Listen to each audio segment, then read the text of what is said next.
Volcanoes, earthquakes, glaciers, and tsunamis.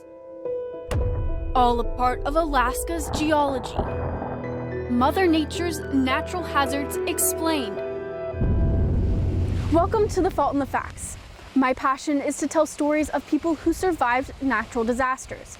Back in March, I was tasked with putting together a special newscast to commemorate 60 years since the Great Alaska Earthquake. I heard so many compelling and emotional stories that they didn't all fit into that 30-minute newscast. That brings me here to Seward. I want you to take a moment and think about what you would do if you were just blocks away from this shoreline when a 9.2 quake hit. This episode of The Fault in the Facts follows two teenagers that had to make those decisions, but from different parts of town. The sound got louder and the shaking was just violent. When it hit, we just said, okay, just another earthquake. The violent shaking only intensifying as the 9.2 quake rips through the town. You could see the undulations of the ground as the waves were going through. Two teenagers in Seward whose lives were forever changed. You can stand up.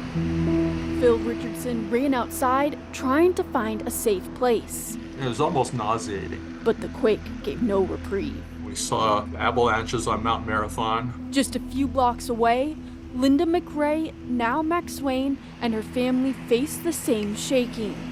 There were no phones working at that point. When the earth settled, her family raced to check on their loved ones. Families just stick together. Nobody questioned it if it was the right thing to do. Linda and 7 others made it to the head of the bay, but their extended family wasn't home. That was good. Across town, Phil realized though the earth had stopped shaking, the impact of the quake had just begun. It was a fire explosion more than it was a boom. The tank farm, about a half-mile away, burst into flames. It was scary because, you think that the whole town's going to burn up. A dark cloud of smoke billowing from the fire. It really looked like the whole town was going to burn down, and my dad was a fireman. Linda's dad and brother go to fight the fire, but stop in their tracks, turning back with a dire warning for their family. My dad was yelling like I'd never heard, and he was saying there's a tidal wave. Otherwise defenseless to the impending wave, the garage roof seemed their best path to safety. You could hear a really loud sound, but we hadn't seen the wave yet. We could just hear it rumbling like a big freight train. They still weren't far enough from the approaching water. We all knew that where we were standing was not going to be anything that could save our lives. The house, just 6 feet away. Her dad, the last straggler, as they did everything to stay alive. The minute he hit the roof of that house, that wave was just right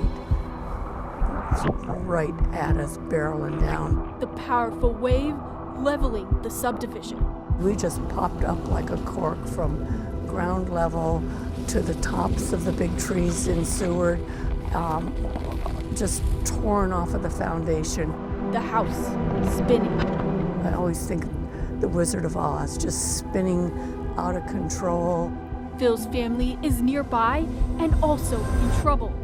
Our car stalled, and we could not get it started. Now waiting for a miracle as a tsunami is racing toward them.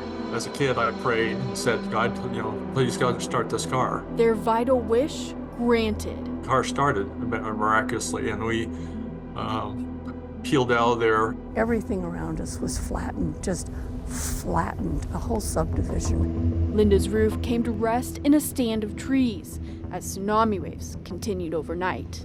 There were lots of prayers, but silent. Seward was burning, and nobody knew where we were. Nobody knew where we were.